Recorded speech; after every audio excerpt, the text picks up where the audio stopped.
الحمد لله وكفى وصلى الله وسلم وبارك على رسوله المصطفى وعلى آله المجتبى وأصحابه الذين هم مصابيح الهدى أما بعد فأعوذ بالله من الشيطان الرجيم بسم الله الرحمن الرحيم إن ربي قريب مجيب ادعوا ربكم تضرعا وخفية وقال النبي صلى الله عليه وسلم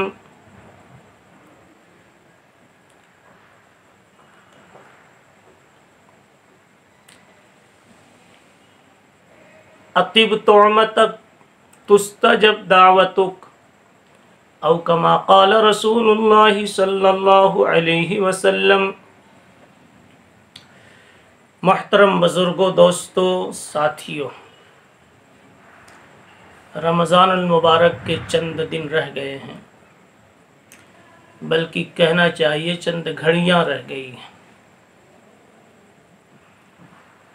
اس لیے دل کے نہا خانوں میں کچھ محبت کی داستانیں اور کہانیاں چھپی رہ گئی ہوں تو دہرا لی جاوے، کہہ لی جاوے، نہ مانے پھر یہ ساعتیں، یہ محفلیں، یہ مجلسیں میسر آویں کہ نہ آویں۔ ہر دن کوئی نہ کوئی دنیا سے اٹھ رہا ہے، جا رہا ہے۔ کس نے دیکھا ہے کہ اگلا رمضان پھر ہمیں نصیب ہونے والا ہے؟ عاجزی میں، طبیعت میں دعا کے ہی تعلق سے ایک مضمون آ رہا ہے جس کی نسبت اسماء حسنہ میں اللہ کے اسم پاک المجیب سے ہے۔ مجیب کے سلسلے میں پچھلے دنوں 6 مجلسیں ہو چکی ہیں اور مختلف عنوان سے اللہ کی صفت مجیبی کو سمجھنے کی کوشش کی گئی۔ آپ کو اچھی طرح یاد ہوگا کہ مجیب کا حاصل ہے کہ اللہ تعالیٰ اپنے سلسلے میں کہہ رہے ہیں میں مجیب ہوں، میرا نام مجیب ہے، میری صفت مجیب ہے، یعنی میں تمہاری سننے کے لیے بیٹھا ہوں، تمہاری فریاد پکار، تمہاری دعائیں سننے کے لیے بیٹھا ہوں، قبول کرنے کے لیے بیٹھا ہوں۔ اور اس میں شک نہیں، شبہ نہیں کہ اللہ تعالیٰ سب کی سنتے ہیں۔ اللہ تعالیٰ ایسے کریم ہیں، ایسے رحمان و رحیم ہیں، ایسے مجیب ہیں، سب کی سنتے ہیں، سب کو دیتے ہیں۔ یہ اور سی بات ہے کہ اللہ کے کچھ قانون ضرور ہیں، لیکن اللہ اپنے قانون سے ہٹ کر خود کسی کے ساتھ معاملہ کرے تو کون ہے جو اس کی پکڑ کرے؟ کچھ ایسے اصول بھی ہیں اللہ کے کہ ان اصولوں کی روشنی میں اگر ہم غور کریں تو ہمیں ہماری کئی دعائیں قبول ہوتی ہوئی نظر نہیں آئیں گی۔ یعنی کئی اعمال ہمارے ایسے ہیں، کئی احوال ایسے ہیں کہ ہماری دعاؤں میں خود ہمارے اعمال، احوال یہ رکاوٹ بننے چاہیے، مگر ان سب کے باوجود اللہ ہماری جیسی ویسی دعا کو پھر بھی سن لیتے ہیں۔ یہ اس کی شان مجیبی کا کرشمہ ہے۔ میں اس وقت جو کچھ عرض کرنا چاہتا ہوں وہ یہ کہ اللہ اگرچہ سنتے سب کی ہیں، لیکن اللہ کے کچھ اصول ہیں، اصول دعاؤں کے قبول کرنے کے بھی ہیں، دعاؤں کے رد کرنے کے بھی ہیں۔ قبول کرنے کے کیا اصول اور کیا صفات، اس پر گفتگو پہلے ہو چکی ہے۔ آج میں تھوڑی سی روشنی اس پر ڈالنا چاہتا ہوں کہ دعاؤں کے رد کرنے کے لیے اللہ کے ہاں کیا بنیادیں، تاکہ ہم مردودیت کی راہوں سے بچ بچ کر زندگی گزاریں۔ ورنہ سچ یہ ہے کہ آدمی مقدس سے مقدس ترین مقام پر بھی اگر دعا کا ہاتھ اٹھائے اور آنسو کے ڈھیر بھی بہا دے، مگر اسباب اگر مردودیت کے اس کے اندر پائے جاتے ہیں تو دعا کی قبولیت کی امید نہیں کی جا سکتی۔ یہ اور سی بات ہے کہ حق تعالی شانو اپنے فضل سے اس موقع پر بھی قبول کر لیں، یہ اس کا کرم ہے، یہ اس کا فضل ہے، اس کی شان اختیاری ہے، اس کی قدرت ہے۔ لیکن اللہ کا نظام یہ ہے، اصول یہ ہے کہ کچھ چیزیں دعاؤں کی مردودیت کی بھی ہیں، بندوں کو ان سے بچنا چاہیے۔ اس میں سب سے پہلی چیز روزی کا حرام ہونا۔ انسان کا لقمہ اگر حرام ہے، انسان کی کمائی اگر حرام ہے، جن پیسوں پر انسان، جن سرمایوں پہ انسان جی رہا ہے اور اپنے جینے میں جن جن چیزوں کو استعمال کر رہا ہے اس میں اگر غلط پیسے لگے ہیں تو ایسے غلط پیسے پر جینے والا انسان اور ایسے غلط پیسوں کو استعمال کرنے والا انسان کبھی بھی اس قابل نہیں ہے کہ اللہ اس کی دعا قبول فرمائے۔ حضرت سعد ابن ابی وقاص رضی اللہ عنہ عشرہ مبشرہ میں، اس دنیا ہی میں ان کو جنتی ہونے کا ٹکٹ دیا جا چکا ہے۔ ابو بکر فی الجنہ، عمر فی الجنہ، عثمان فی الجنہ، علی فی الجنہ۔ اسی میں ایک مبارک نام ہے سعد فی الجنہ۔ یہ سعد ابن ابی وقاص رشتے سے جناب رسول اللہ صلی اللہ علیہ وسلم کے ماموں بھی ہوتے تھے، اور آپ کو ایسا ناز تھا ان پر کہ آپ کہتے تھے دنیا والوں کے پاس، ہر ایک کے پاس ماموں ہیں، لیکن کوئی میرے جیسا ماموں تو لائے، کوئی میرے جیسا ماموں دکھائے۔ ان کو اور بھی دوسری کئی فضیلتیں حاصل ہیں۔ یہ ان کے مقام کو مستحضر کرا کر مجھے آگے یہ بتانا ہے کہ ایک مرتبہ یہ حاضر ہوتے ہیں دعا کے سلسلے میں رسول اللہ صلی اللہ علیہ وسلم سے ایک درخواست کرنے، آ کر کے کہتے ہیں یا رسول اللہ دعا کر دیجئے کہ اللہ مجھے مستجاب الدعوات بنا دے، دعا کر دیجئے میں مستجاب الدعوات ہو جاؤں، پھر جو مانگوں مل جایا کرے، میری ہر دعا قبول ہو جایا کرے۔ حضور پاک علیہ الصلوۃ والسلام نے فرمایا سعد اطب طعمتک تستجب دعوتک، اپنے لقمے کو پاکیزہ بناؤ، اللہ تم کو مستجاب الدعوات بنا دیں گے۔ کیا بات سمجھ میں آئی؟ صحابی تھے وہ، وہاں حرام کا گزر نہیں تھا۔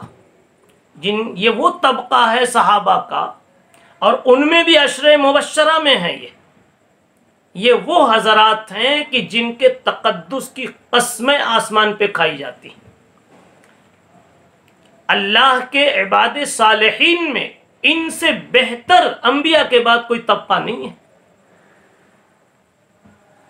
اللہ کے کارخانے بشریہ میں انبیاء کے بعد ان سے زیادہ مقدس انسانوں کا کوئی گروہ نہیں ہے۔ ان میں بھی یہ عشرہ مبشرہ میں ان کے پاس سے کبھی حرام لقمے کی کوئی ہوا بھی نہیں گزری ہوگی، لیکن آپ صلی اللہ علیہ وسلم نے اہمیت سمجھانے کے لیے کہا مستجاب الدعوات اگر بننا چاہتے ہو تو آپ اپنے لقمے کو حلال بناؤ، حلال روزی کا اہتمام کرو۔ اور یہ بات بڑی معقول بھی ہے۔ رسول اللہ صلی اللہ علیہ وسلم عام طور پر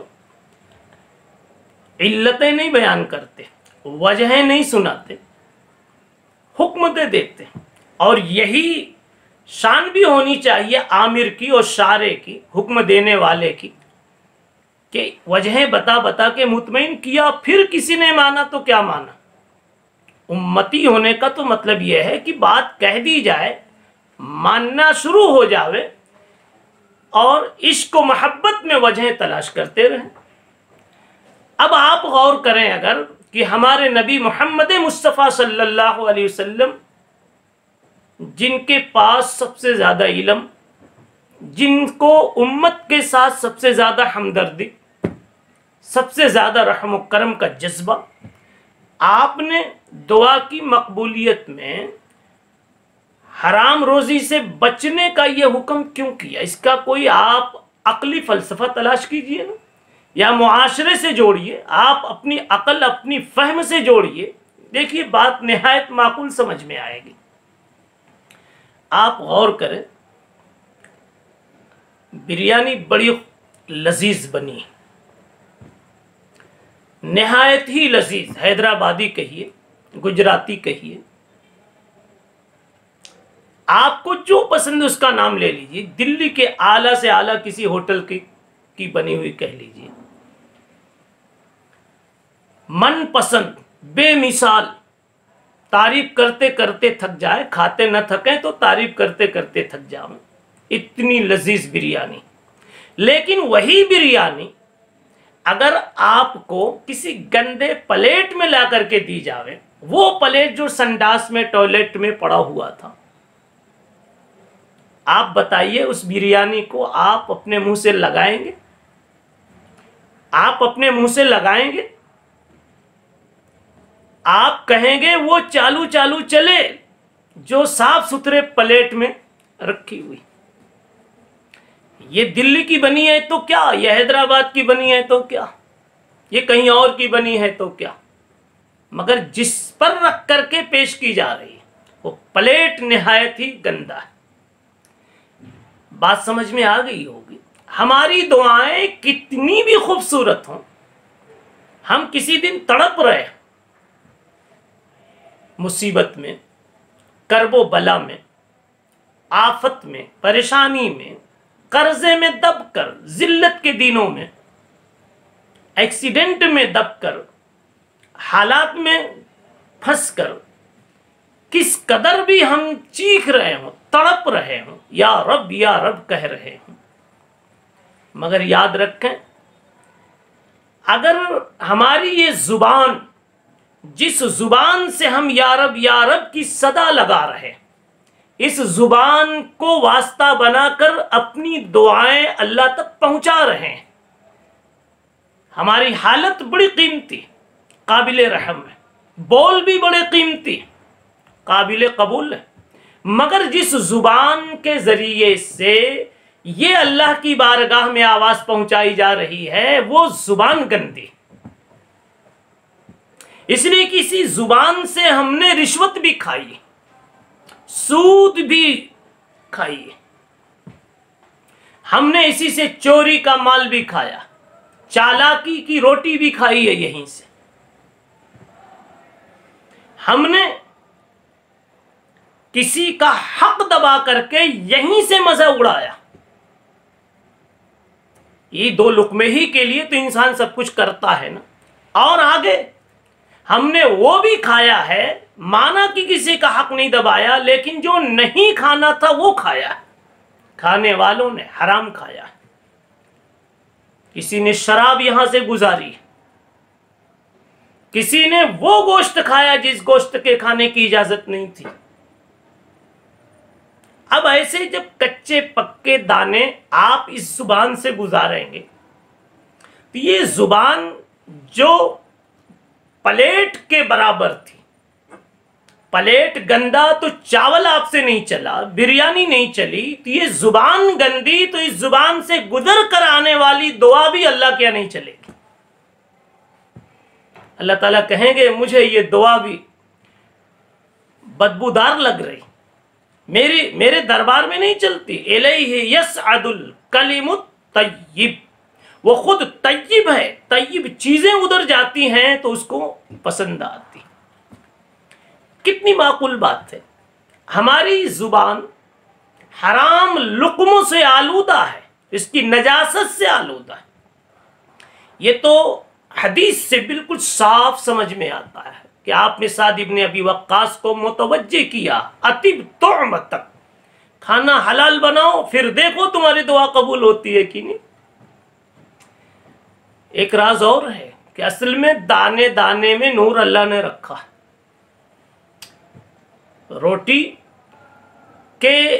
روٹی میں استعمال ہونے والے گیہوں کے ہر دانے میں اللہ نے نور رکھا۔ اب یہ نور اسی دانے میں ہوگا جو دانہ حلال ہوگا، آپ کا ہوگا، صحیح راستے سے آیا ہوگا۔ ناجائز راستے سے آنے والی چیزوں میں نور الہی شامل نہیں ہوتا۔ اس لیے جب پاکیزہ روزی ہوگی، حلال روزی ہوگی، تو سارے دانوں کا نور آپ کی دعاؤں کے ساتھ جڑ جائے گا۔ یہ دوسرا پہلو ہے۔ اب جب دعا آپ کی نورانی کیفیتوں کے ساتھ اوپر جائے گی تو اوپر کا ماحول بھی نورانی، اس لیے وہاں یہ دعا اجنبی نہیں مانی جائے گی، بہت جلد قبول ہو جائے گی۔ تو اگر اپنی دعا قبول کروانی ہے اور سبھی کو اپنی دعا قبول کروانی، تو میرے بھائیوں یاد رکھو، اب سے غور کر لو کہ ہم نے کس قدر جہالت سے کام لیا ہے۔ 4 پیسہ حرام کا ہم کو چھوڑنا نصیب نہیں ہوا، اور اس کی وجہ سے ہم نے نقصان لاکھوں کا کیا، اس لیے کہ دعا میں مانگ رہے تھے یا اللہ وہ زمین کا مسئلہ حل کر دے، لاکھوں کی زمین تھی، یا اللہ یہ کاروبار چلا دے، کاروبار سے لاکھوں آتے، مگر دعا قبول نہیں ہوئی، آپ کی زمین چلی گئی، کاروبار لٹ گیا۔ اس لیے قبول نہیں ہوئی کہ آپ نے 1000-2000 کسی کا دبا کر کھایا تھا، اور اس غلط دانے کی نحوست سے اللہ نے آپ کی دعا قبول نہیں فرمائی۔ تو یہ کتنے بڑے جہل کی بات ہے، اور وہ آدمی کتنا بڑا جاہل کہے جانے کے قابل ہے کہ جو یہ جانتا ہے کہ 1500 میں حرام کھا لوں گا اور میں 5 لاکھ 10 لاکھ کے نقصان میں پھنس جاؤں گا، اللہ کروڑوں دے سکتے تھے لیکن میری دعا اب مردود ہو گئی، اس لیے وہ کروڑ مجھے ملنے والے نہیں۔ یہ انسان کے نادان ہونے کی، جاہل ہونے کی، اللہ کے حکم سے اور نظام سے غافل ہونے کی علامتیں۔ تھوڑا دے کر کے لے لیتا زیادہ سا، لیکن نہیں، اس نے تھوڑا لے کر کے زیادہ کو برباد کر دیا۔ کسی کا دباؤ گے تو کتنا دباؤ گے بھائی؟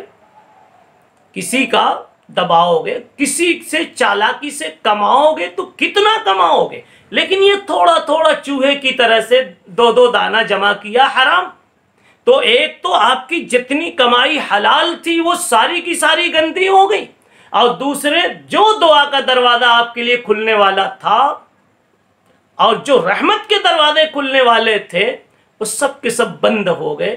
تو کس قدر بیوقوفی کی بات ہے کہ انسان تھوڑے سے نفع کے لیے، وہ بھی بدبودار نفع کے لیے، ڈھیر سارا اس نے اپنا نقصان کر لیا۔ اور یہ بات روایت میں بڑی صراحت کے ساتھ بھی آئی۔ رسول اللہ صلی اللہ علیہ وسلم نے ایک حدیث میں ارشاد فرمایا کہ ایک انسان دور سے سفر کر کے بیت اللہ کے ارادے سے آتا ہے، یطیل السفر، اغبر اشعث، راستے بھر کے گرد و غبار میں اٹا پٹا، بال بکھرے ہوئے، اور آتا ہے تو کعبۃ اللہ کے سامنے یمد یدیہ، اللہ کے گھر کے سامنے ہاتھ اٹھا کر کے دیوانگی میں مانگ رہا ہے۔ آپ اپنے الفاظ میں کہہ لو کہ دیوار کعبہ سے لپٹ کر چمٹ کر مانگ رہا ہے، کعبۃ اللہ کے پردوں کو پکڑ کر مانگ رہا ہے، اور مطاف میں باب کعبہ پر دیوانگی کی حالت میں مانگ رہا ہے۔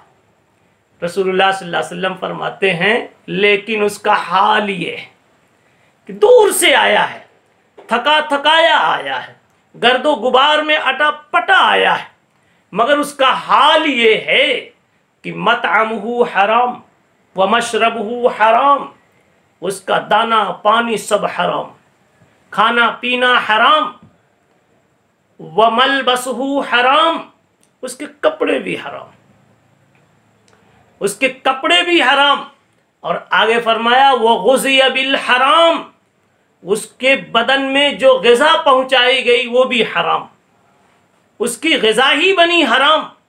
فَأَنَّا يُسْتَجَابُ لِذَلِكَ، ایسے انسان کی دعا اللہ کہاں قبول کرنے والے؟ معلوم کیا ہوا کہ دعا تو اس کی بڑی شاندار رہی ہوگی، دور دراز سے آیا، خود رسول اللہ صلی اللہ علیہ وسلم نے اس کا نقشہ کھینچا کہ ہاتھ اٹھا اٹھا کر کے مانگ رہا۔ دعا خوبصورت ہے اس کی، جیسے آپ کی بریانی خوبصورت تھی مگر پلیٹ نے سارا کام بگاڑ دیا، ایسے ہی اس کی دعا خوبصورت، دور سے چل کر آیا، جہاں مانگ رہا ہے وہ جگہ بھی خوبصورت ہے، مطاف سے زیادہ خوبصورت، باب کعبہ کے سائے سے زیادہ خوبصورت کون سی جگہ ہو سکتی؟ مگر آپ نے فرمایا فَأَنَّا يُسْتَجَابُ لِذَلِكَ، اس کی دعا کیسے قبول ہو سکتی؟ سب حرام ہی حرام اس کا۔ اور ایک بات اور یاد رکھیں، اس موقع پر سمجھنے میں غلطی ہوتی ہے، جب کہا جاتا کہ روزی حلال ہو تو دعا قبول ہوگی، اور لقمہ حلال ہو تو صرف لقمہ بول کر کے لقمہ نہیں مراد، روزی اور روٹی نہیں مراد، پیٹ میں جانے والی چیز نہیں مراد۔ آپ کی زندگی میں جتنی چیزیں آپ برت رہے ہیں اور استعمال کر رہے ہیں، کوئی بھی چیز غلط پیسے کی آپ کے بدن پر نہ ہو، آپ کے استعمال میں نہ ہو، ورنہ روٹی اگر حلال بھی کھائی ہے لیکن گھر کا سارا نظام حرام پیسوں سے آپ نے بنا رکھا ہے، پھر بھی آپ اسی مردودیت کے زمرے میں آئیں گے، دعا قبول نہیں ہو سکتی۔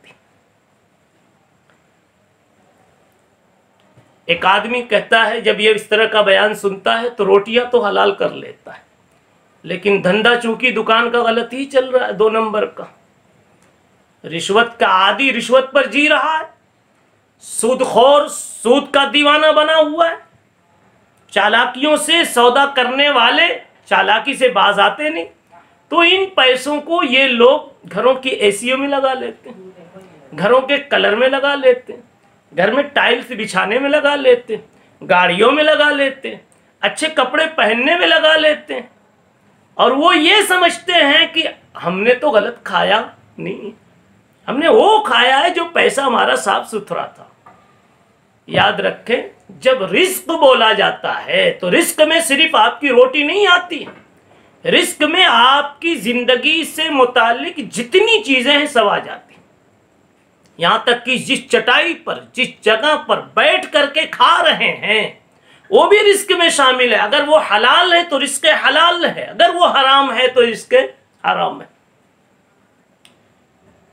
آج جو یہ شکوہ ہے کہ ہماری دعائیں قبول نہیں ہوتی، تو شکوہ اپنی ذات پر کیجئے۔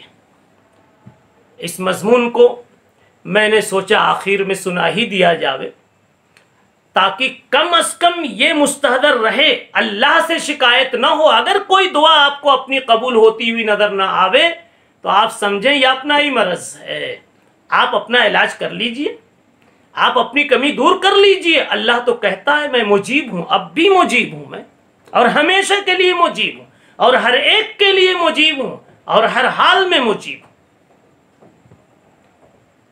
آخر آپ نے سوچا آپ کسی مقصد کے لیے مدتوں دعا مانگتے، آپ کہتے ہیں میں نے بہت دعائیں کی، مسئلہ حل نہیں ہو رہا تھا۔ ایک مرتبہ میں اتفاق سے حضرت کے ہاں گیا، اپنے پیر کے ہاں، اپنے استاذ کے ہاں، حضرت کے ہاں گیا، حضرت کے 2 جملے سے کام بن گیا۔ حضرت نے کہا جاؤ تمہارا کام ہو جائے گا، جا اللہ تیرا کام کر دے۔ اتنا ان کا کہنا اور ادھر کام بن گیا۔ کبھی سوچا فرق کیا؟ ہماری آپ کی زبانیں غیبت والی، چگلی والی، شکوے والی، ٹھوکر لگے تو گالی والی، کس کمبخت نے یہاں پتھر رکھ دیا تھا؟ کام اپنے سے بگڑے اور تھوپا جائے دوسرے پر، گالی دوسرے کو، الزام دوسرے کو۔ یہ سارا کاروبار گندا زبان کے ذریعے چلتا ہے، اور دعا بھی اسی زبان سے آپ مانگ رہے ہیں، اور سارا یہ کاروبار دماغ کی گندگی سے وجود میں آتا ہے۔ یہ جناب فیصلہ کرتے ہیں، سجھاوا دیتے ہیں، اور یہ دل جو بڑے میاں ہے فیصلہ دیتے ہیں، یہ تینوں مل کر کے آپ کی دعا بناتے ہیں۔ اور یہی تینوں مل کر کے آپ کے اندر میں گندگی کی 75 راہیں کھولتے ہیں. کاروبار ڈوبا تو آپ کی وجہ سے ڈوبا، لیکن آپ ان کو تانا دے رہے، الزام ان کو دے رہے، وغیرہ وغیرہ. آپ اپنی عزت بحال رکھنے کے لیے کئی 10 آدمیوں کی عزت چوراہے پہ کھول دیتے. یہ زبان ہی کی نحوست. ایسی گندی زبان سے آپ کی دعائیں کب جائیں گی؟ اب جو آپ کے پیر کی دعا، آپ کے بزرگ کی دعا، آپ کے استاد اور شیخ کی دعا جو کام کر گئی، ایک جملے سے کام بن گیا. اس لیے کہ آپ کے شیخ کو جب ٹھوکر لگتی تھی نا کبھی راستے میں، تو بجائے کسی کو برا کہنے کے، بجائے یہ پتہ لگانے کے کہ کس نے یہاں اینٹیں رکھی تھی، وہ فوراً کہتے ہیں استغفر اللہ، استغفر اللہ، میرا کوئی گناہ ہوگا اللہ کے یہاں، اس کے بھگتان کے لیے اللہ نے یہ ٹھوکر لگائی. اور جب ان کو کبھی تعریف ان کے کان میں پڑتی ہے تو یہ نہیں کہتے میں نے یوں محنت کی اور یوں میں بنا، وہ کہتے الحمدللہ میں تو اس کا حقدار بھی نہیں تھا، اس نے اگر قابل تعریف بنایا تو دراصل وہی قابل تعریف. ان کی تعریف کرو تو دماغ اللہ کی طرف جائے، انہیں پریشانی آئے تب بھی دماغ اللہ کی طرف جاوے، مصیبت آئے تو پھر تضرع الی اللہ، اتوب الی اللہ، استغفر اللہ. ہر حال میں کبھی سبحان اللہ، ٹھنڈی ہوا آئی، درختوں کا حسین منظر کبھی نظر آیا، پیڑ پودے باغات چمن آنکھوں کے سامنے سے گزرے تو کہتے سبحان اللہ، سبحان اللہ. اور سب کچھ دیکھ کر کے جب طبیعت میں خدا کے تعلق کی مستی اٹھتی ہے تو کہتے ہیں لا الہ الا اللہ. اللہ اسی لیے تو تجھے معبود مانا ہے. چمن کے ایسے خوبصورت پھول اگانے کس کو آتے ہیں، اور آم میں ایسی لذت بنانے کا گر کس کے پاس ہے؟ املی کی کھٹاس تو چھین لے تو کون املی کو دے سکتا؟ یا اللہ ہم نے جو آپ کو مانا ہے تو کسی بنیاد پر مانا ہے. لا الہ تو وہ چلتے ہیں استغفر اللہ سے، پہنچتے سبحان اللہ الحمدللہ، اور مستی میں آتے ہیں تو کہہ دیتے ہیں لا الہ الا اللہ واللہ اکبر. ان کے 24 گھنٹے ایسے گزرتے ہیں، پھر تو ان کی دعا منٹوں میں قبول ہو جاتی. ایک چھوٹی سی دعا بتاتا ہوں. دنیا حدیث میں ایک شخص گزرے ہیں، علامہ ابن حجر عسقلانی رحمۃ اللہ علیہ، بہت بڑے محدث ہیں. مدرسے کی دنیا کا ہر فرد ان کو جانتا ہے، اگر نہیں جانتا تو اس کو پھر سے 7 سال لگانا چاہیے، شاید سوتے سوتے اس نے گزارا ہوگا. حدیث کی دنیا کا کوئی بھی طالب علم اور کوئی بھی معلم ان کے دسترخوان سے لقمہ اٹھائے بغیر خود محدث نہیں بن سکتا، پیٹ ہی نہیں بھر سکتا جب تک یہاں سے وہ کچھ فیض نہ اٹھا لے. اللہ نے اتنا بڑا بنایا. اور بنے کیسے؟ بس ایک چھوٹی سی دعا یا ایک چھوٹا سا بول لگ گیا. ان کے والد تھے، ان کے کئی لڑکے پیدا ہوئے، لیکن جو اولاد آتی تھوڑے تھوڑے دن کے بعد وفات پا جاتی، مر جاتی، اولاد ٹکی نہیں کوئی. ان کو بے چینی تھی کہ ایک اگر لڑکا زندہ ہوتا تو میں بھی مولانا بناتا. نیتیں تو کرنی چاہیے، کہیں بھی اللہ بنا دے گا. اچھا وہ خود بڑے عالم والم کچھ نہیں تھے، مگر ان کی نیت تھی. اب دعا تو خود بھی کرتے رہے ہوں گے، لیکن ان کے حالات میں لکھا ہے کہ ایک مرتبہ ان کے والد کے پاس سے ایک کوئی سادہ سودہ لباس میں اللہ والا کوئی گزرا. اور وہ دور ایسا تھا کہ حقیقی کچھ غربا بھی ایسے ہوتے تھے کہ حالات کی وجہ سے مانگنے پہ مجبور ہو جاتے تھے، لیکن دل میں خدا کی عظمت ہوتی تھی. بہرحال ایسا کوئی غریب سا انسان گزرا، مگر وہ اللہ والا انسان تھا. اس سے انہوں نے کہہ دیا کہ بابا ہماری ایک تمنا ہے، دعا کر دو اللہ پوری کر دے، کہ کوئی ایک لڑکا آ جائے اور زندہ رہے تو میں اس کو کوئی عالم بناؤں، دین کا خادم بناؤں. اس آدمی نے کہہ دیا جاؤ اللہ تیری مراد پوری کر دے گا، اللہ تیری مراد پوری کر دے. چھوٹی سی بات، نہ بہت سیکھی سکھائی دعا، آپ بھی بول سکتے، ہم بھی بول سکتے. اس چھوٹی سی دل سے نکلی ہوئی دعا میں کیا اثر ہوا کہ اگلا جب بچہ پیدا ہوا تو اللہ نے اس کو حیات عطا فرما دی، وہ زندہ رہا، باقی سارے تو مرتے گئے۔ اور یہی بچہ بڑا ہو کر کے علامہ ابن حجر عسقلانی کہلایا کہ آج دنیا حدیث میں ان کا نام لے لیا جاوے تو دوسرا کوئی بولنے کی جلدی ہمت نہ کرے۔ جب محدثین کی قطار لگے گی اللہ کے یہاں، آپ سب سے خوبصورت تاج جس کے سر پہ دیکھیں گے تو آنکھ بند کر کے بلا کسی کے پوچھے کہہ دینا وہی ہیں، کون؟ ابن حجر عسقلانی ہوں گے، اس لیے کہ وہ مقام اللہ نے خدمت حدیث کا ان کو دیا۔ ایک چلتی چلاتی چھوٹی سی دعا۔ تو بہرحال مجھے یہ عرض کرنا تھا کہ دعا کی مردودیت میں، دعا کے رد ہونے میں کئی چیزیں مؤثر ہیں، کئی چیزیں رکاوٹ بنتی ہیں۔ اس میں سے ایک چیز یہ بتائی گئی اور یہ زیادہ اہم تھی، اس لیے اس پر میں نے کافی وقت لگا لیا۔ دو تین چیزیں اور ہیں میرے بھائی، اس کو میں سرسری طور پر پیش کر دیتا ہوں۔ اس میں سے ایک ہے کینہ، ایک ہے کینہ۔ یہ اتنی بڑی جو مبارک راتیں آتی، آدمی خوب اللہ سے مانگتا، اللہ سے مانگتا، اللہ میری مغفرت کر دے، بغیر مانگے بھی کتنوں کی مغفرت ہو جاتی، مگر یہ بڑی بڑی راتوں میں، مقدس گھڑیوں میں بھی کتنے لوگوں کی مغفرت نہیں ہو پاتی۔ اللہ تعالیٰ کہہ دیتے ہیں ابھی اس کو روکے رکھو، اس کا معاملہ ابھی پینڈنگ میں رکھو، موقوف رکھو، جب تک کہ یہ اپنے دن سے کینہ نہ نکال لے اور اپنے بھائی سے صلح نہ کر لے۔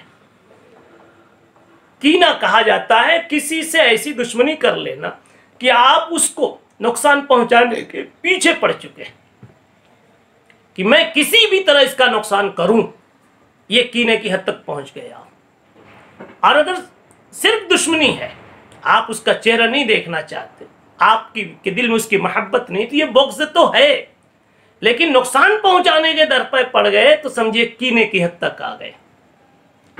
اس کو حدیث میں مشاحن کہا گیا ہے۔ ایسے کینہ ور، کینہ پرور کی دعا بھی اللہ قبول نہیں فرمائیں گے، مغفرت کی راتوں میں بھی اللہ تعالیٰ اس کی مغفرت نہیں فرماتے۔ شب قدر کی تلاش میں سبھی لوگ لگے ہوئے اور لگے تھے، سب نے یہ سوچا ہوگا کہ میں نے یہ مانگا، یہ مانگا، یہ مانگا، مگر یاد رکھو دل سے اگر یہ کینہ کی گندگی دور نہیں ہوئی، دعاؤں کی قبولیت کی زیادہ امید نہیں کی جا سکتی۔ اور میرے بھائیوں، حدیث سے یہ بھی معلوم ہوتا ہے کہ انسان جب امر بالمعروف نہی عن المنکر کرنا چھوڑ دیتا ہے تو اس کی دعا اٹک جاتی ہے، قبول نہیں ہوتی۔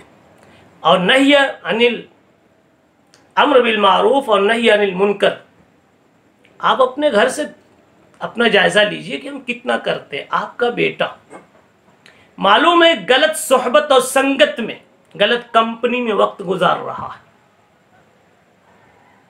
جہاں تسبیحات نہیں چلتی ہیں، عیاشیاں چلتی ہیں۔ آپ جانتے ہیں کہ آپ کا بیٹا نمازی نہیں ہے، آپ جانتے ہیں کہ آپ کا بیٹا کوئی غلط دھندا کر رہا ہے، آپ جانتے ہیں کہ آپ کا بیٹا کہیں غلط جگہ واٹس ایپ کر رہا ہے، معاشقے میں، عشق بازی میں مبتلا، کسی کا فرینڈ بنا ہوا ہے، گرل فرینڈ، بوائے فرینڈ بنے ہوئے ہیں آپ کے علم میں، لیکن آپ کبھی محبت سے بھی نہیں سمجھا سکے، آپ نے کبھی سوچا ہی نہیں۔ آپ اپنی بیٹی کے بارے میں جانتے ہیں کہ کسی نامحرم سے اس کا کچھ لفڑا چل رہا ہے، اس کی باتیں چل رہی ہیں، لیکن آپ نے ہمیشہ چشم پوشی کی۔ یہ ہے امر بالمعروف اور نہی عن المنکر کو چھوڑنا۔ جب نہی عن المنکر ختم، آپ نے منکر سے روکنا چھوڑ دیا، اللہ نے دعا قبول کرنا بھی چھوڑ دیا۔ آپ نماز کو جاتے ہیں، تلاوت خوب کرتے ہیں، اپنی اولاد کو، اپنے بھائیوں کو، اپنے گھر کی مستورات کو تھوڑی سی تاکید کر دینا، تذکیر کر دینا، اور گنجائش ہو تو تھوڑی تنبیہ بھی کر دینا، سب نے بھلا دیا۔ یہ سب رکاوٹیں۔ اسی طریقے سے قطع رحمی کی کوئی دعا کرتا ہے، ایسے عام طور پر یہ سے تو دعائیں کوئی کرے گا نہیں، رشتے توڑنے کی دعائیں، اپنے بھائیوں سے، اپنی بہنوں سے، اپنی پھوپھیوں سے رشتہ ٹوٹ جاوے، ایسی تو کوئی دعا نہیں کرے گا۔ لیکن ایسی بھی اگر کوئی الٹی سیدھی دعا مانگتا ہے تو اللہ اس کی بھی دعا نہیں سنتے۔ ہاں ایک بات اور ہے، اگر کوئی قطع رحمی کر کے بیٹھا ہوا ہے، بھائیوں سے قطع تعلق کیا ہے، بہنوں سے قطع تعلق کیا ہے، پھوپھیوں سے قطع تعلق کیا ہے، ایسے قطع تعلق کرنے والے کی دعا بھی اللہ قبول نہیں فرماتے۔ لیکن میرا یہ مطلب نہیں کہ آپ کی ساری دعائیں مردود ہو گئی۔ ابھی جتنی میں تفصیل بتا رہا ہوں آپ سمجھیں کہ آپ کی ساری دعائیں پھینک نہیں دی گئی، آگ نہیں لگا دی گئی۔ اگر کسی میں یہ کمزوری پائی جاتی ہے تو سمجھے کہ اس کی دعا ابھی پینڈنگ میں ہے، معلق ہے، ابھی اگلی فائل میں اس کو دیکھا جائے گا، اگلے دن دیکھا جائے گا۔ تو اگلا دن آنے سے پہلے اگلی فائل اللہ کے سامنے رکھی جائے، اس سے پہلے آپ سب صاف کر لو، تاکہ اس فائل میں لکھ دیا جائے کہ اللہ جب آئی تھی یہ دعا تو ان گندگیوں کے ساتھ آئی تھی، لیکن اس نے توبہ کر لی۔ اس لیے اگر آپ چاہتے ہیں کہ رمضان بھر کی میری دعائیں قبول ہو جاویں، اگرچہ کہ میں گندا ہوں، میں گندا کھانے والا، قطع تعلق والا، میری دعائیں تو ہوا میں اڑ گئی، نہیں، آپ چاہتے ہیں کہ اگر قبول ہوں تو آپ ابھی بیان سنتے ہی دل میں توبہ کی کیفیت پیدا کر لیں۔ میں اپنے بھائی سے قطع تعلق کر چکا ہوں، لیکن انشاءاللہ موقع پاتے ہی ان سے ملاقات کروں گا، حکمت سے تعلق بنا لوں گا، تو آپ کا یہ سبب ختم ہو جائے گا۔ میں اپنی روزی حلال کر لوں گا۔ میں نہیں کہتا کہ ابھی آپ اپنی دکان میں آگ لگا دیں، نیت تو کر لیں، اور جو یہ نیت کر لیں جتنے پیسے غلط دبا کے رکھے ہیں ہم ان کو حقداروں کو واپس دے دیں گے۔ اس طرح کی نیتوں میں سدھار آتا جائے گا تو آٹومیٹک دعائیں آپ کی پھر جو اٹکی ہوئی ہیں اوپر پہنچتی جائیں گی، اس لیے کہ اب طیب ہو جائیں گے۔ اس لیے یہ جو رکاوٹیں بتائی گئی، ان رکاوٹوں کو آدمی مستحضر رکھے۔ حدیث میں بھی فرمایا گیا کہ 2 آدمی اور ہیں ان کی بھی دعا معلق ہوتی، ایک ہے مدمن خمرن، ہمیشہ جو شراب کا عادی بن چکا، کثرت سے شراب پیتا، اس کی دعا بھی اللہ نہیں سنتے۔ اور یہ تو اس میں بھی آ گیا، حرام کھانے والوں میں آ گیا، اس لیے کہ زبان سے حرام چیز اندر اتار رہا۔ چوتھا ایک آدمی ہے، ایک آدمی اور ہے، اس کی دعا بھی قبول نہیں ہوتی، وہ ہے العاق لوالدیہ، اپنے والدین کا نافرمان، والدین کو ستانے والا، والدین کا حق نہ دینے والا، والدین کا دل توڑنے والا۔ یہ تو مستقل ایک ایسا عنوان ہے کہ والدین کی عظمتوں کو سمجھایا جائے۔ بس موٹی ایک بات کہتا ہوں کہ سیدنا رسول اللہ صلی اللہ علیہ وسلم کے پاس ایک صحابی آئے اور آ کر کے ایک سوال کرتے، وہ تو بڑا احسان ہے اس صحابی کا جنہوں نے پوچھ دیا۔ کہنے لگے یا رسول اللہ میرے والدین سے میرے اوپر کچھ ظلم ہوتا ہے، یعنی وہ انصاف نہیں کرتے، تو اب ان کے ساتھ میں کیا کروں؟ تو آپ نے فرمایا وَإِن ظَلَمَاكَ وَإِن ظَلَمَاكَ وَإِن ظَلَمَاكَ، 3 مرتبہ فرمایا، اگر وہ ظلم کریں پھر بھی تم کو ان کی خدمت کرنا، آپ کو ان کے ساتھ لاپرواہی کا معاملہ نہیں کرنا۔ یہ مطلب نہیں ہے کہ وہ ظلم کرے آپ اس کو اچھا کہہ رہے، آپ کو کیا کرنا ہے یہ بتایا جا رہا۔ آج جتنے گھروں میں والدین سے لاپرواہیاں برتی جا رہی ہے اور حق تلفیاں کی جا رہی ہیں، تو یہی دلیل شیطان لا کے پیش کرتا ہے کہ تمہارے والدین تمہارے ساتھ ظلم کر رہے ہیں، تمہارے بچوں کے ساتھ ظلم کر رہے ہیں، تمہاری بیوی کے ساتھ ظلم کر رہے ہیں، اور دیکھو نا تمہارے بھائی کی بیوی کے ساتھ، بھائی کی بچوں کے ساتھ کیسا اچھا کرتے ہیں۔ ہم کہتے ہیں میرے بھائیو، یہی تو صحابی کا احسان ہوا، بلکہ اللہ نے احسان کیا کہ ایسا پوچھنے والا ایک انسان کو کھڑا کر دیا کہ پوچھ دیا یا رسول اللہ یہ ظلم کرے تو تو آپ نے فرمایا ظلم کریں تب بھی، ظلم کریں تب بھی، ظلم کریں تب بھی، تم کو تو اچھا کرنا ہے۔ اب اگر کوئی اپنے والدین کی نافرمانیاں کرتا ہے، حق تلفیاں کرتا ہے، دل آزاریاں کرتا ہے، تو اپنی دعاؤں کے قبول ہونے کی امید نہ رکھے، امید نہ رکھے۔ یہ چند وہ باتیں تھیں جو آج میں نے پیش کی کہ ان سے بھی اگر ہم بچ بچ کر رہیں، اس لیے کہ رکاوٹیں ہیں راستے کی۔ دیکھیے جس طرح انسان کسی مقصد کو حاصل کرتا ہے تو جیسے مقصد کے حصول کے لیے جو چیزیں معاون ہیں ان کو اختیار کرتا ہے، اور جو رکاوٹ ہے ان سے بچنے کا بھی اہتمام کرتا ہے۔ مثلا آپ کو سردی لگ رہی ہے تو آپ کو سیوٹر چاہیے، تو سیوٹر لائے آپ، لیکن سیوٹر کو آپ بچا بچا کے رکھتے ہیں پانی سے۔ کیوں؟ اگر ہم نے سیوٹر کو پانی میں ڈبو دیا پھر بدن پہ رکھا تو بجائے گرمی دینے کے اور سردی بڑھ جائے گی۔ سردی کا گرمی تو ختم وہاں سے، حالانکہ سیوٹر کی شان یہ تھی، سیوٹر بڑا مہنگا لائے تھے آپ۔ سیوٹر کہتے جاکٹ کو، یہ سیوٹر، یہ جاکٹ، یہ کپڑا آپ تو بہت مہنگا لائے تھے نا، امریکہ سے لائے تھے، کینیڈا سے لائے تھے، افریقہ سے لائے تھے۔ کیوں نہیں سر، کیوں نہیں کام کر رہا ہے؟ اس لیے کہ آپ نے پانی سے اسے مس کر دیا، ٹچ کر دیا، پانی لگا دیا۔ ایسی ہماری دعائیں تو دل کی گہرائیوں سے کبھی کبھی نکلتی۔ سمجھو ہم آنکھ سے پانی کے آنسو نہیں روتے، کبھی کبھی اتنی مصیبت میں ہوتے ہیں کہ خون کے آنسو روتے ہیں، مگر نہیں، اللہ سنتا ہے۔ کیوں؟ حرام کا پانی لگ گیا، حرام کی ہوا لگ گئی۔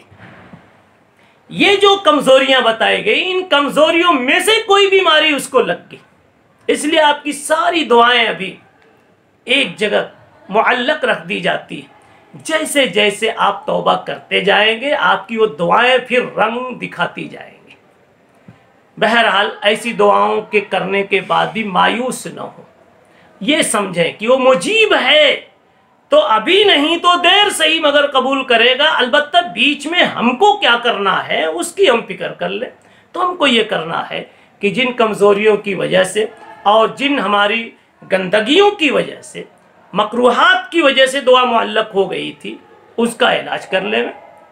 اس لیے حرام لقمے والا توبہ کر لے، والدین کا نافرمان توبہ کر لے، بھائیوں سے، دوستوں سے، کسی سے بھی کینہ کپٹ رکھنے والا، رشتہ داری کاٹنے والا توبہ کر لے، شرابی شراب سے توبہ کر لے۔ یہ توبے کے ساتھ واپس پھر ایک مرتبہ اللہ سے کہہ دے کہ اللہ میں نے سب سے توبہ کر لی، وہ میری دعائیں قبول کر لینا۔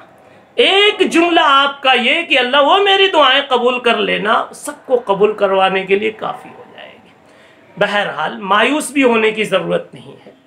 میں نے سوچا تھا کہ اس کو بہت پہلے بیان کروں، مگر بہت پہلے بیان کرتا تو شاید کہ دعا میں آپ کا ہاتھ ہی دیر تک نہیں اٹھتا، اس لیے کہ اتنی جلدی تو تعلقات آپ سدھار نہیں لیں گے، اتنی جلدی تو لقمے حلال نہیں کر پائیں گے، دھندے چھوڑ نہیں پائیں گے، تو پورا رمضان شاید آپ مایوسی کے ساتھ دعا میں لگتے۔ تو میں نے چھیڑنا ادھر مناسب نہیں سمجھا جب المجیب پر بات ہو رہی تھی۔ اب لاسٹ میں نے سوچا کہ اب رمضان جا رہا ہے، دعاؤں کے ذخیرے آپ بھیج چکے اوپر، اور آپ سوچ رہے ہیں کہ آسمان پر پہنچ گیا، نہیں، ابھی اٹکا ہوا ہے بھائیو۔ جس کے اندر میں کوئی رکاوٹ کی چیز ہے، رکاوٹ کی چیزوں میں نے کہا پہلے نمبر پر جو بات بتائی، حرام کمائی۔ اب حرام کمائی میں وہ بھی ہے جس کی زکاتیں باقی ہیں، فطرہ باقی ہے، تو آپ کے پاس ہی تو ہے، تو وہ بھی حرام میں شامل ہے۔ حج جس پر واجب نہیں جا رہا ہے، پلان بھی نہیں بنایا، اس کی بھی کمائی حرام ہے، وہ کتنے بھی تہجد میں اٹھ کے مانگے قبول نہیں ہوگی۔ اس لیے نیت کرو کہ اب میں حج کو بھی جاؤں گا، زکوٰۃ بھی گن کر دوں گا، حساب مولوی سے پوچھ کر دوں گا، فطرہ جتنے سالوں کا باقی ہے دوں گا، قربانیاں جتنے سالوں کی باقی ہے سب دوں گا۔ لوگ سمجھتے ہیں باپ نے ایک قربانی کر دی پورے گھر کی طرف سے ہو گئی، نہیں، جتنے گھر کے بالغ افراد، مرد اور عورت صاحب نصاب ہیں، کچھ اپنے پاس پیسے رکھتے ہیں، ہر ایک پر ایک ایک حصہ کرنا واجب ہے۔ اگر اب تک نہیں کیا اور وہ پیسے آپ کے پیسوں میں پڑے ہوئے ہیں، یہ بھی گندے پیسے ہو گئے۔ کہاں دعا قبول ہوگی؟ فَأَنَّا يُسْتَجَابُ لِذَلِكَ، اس طرح کھول کھول کر نہ کہا جاوے تو پتہ بھی نہیں چلتا کہ ہمارے دامن میں کہاں کہاں گندہ لگا ہوا ہے۔ اللہ تعالی ہم سب کو عمل کی توفیق عطا فرمائے۔ وآخر دعوانا الحمدللہ رب العالمین۔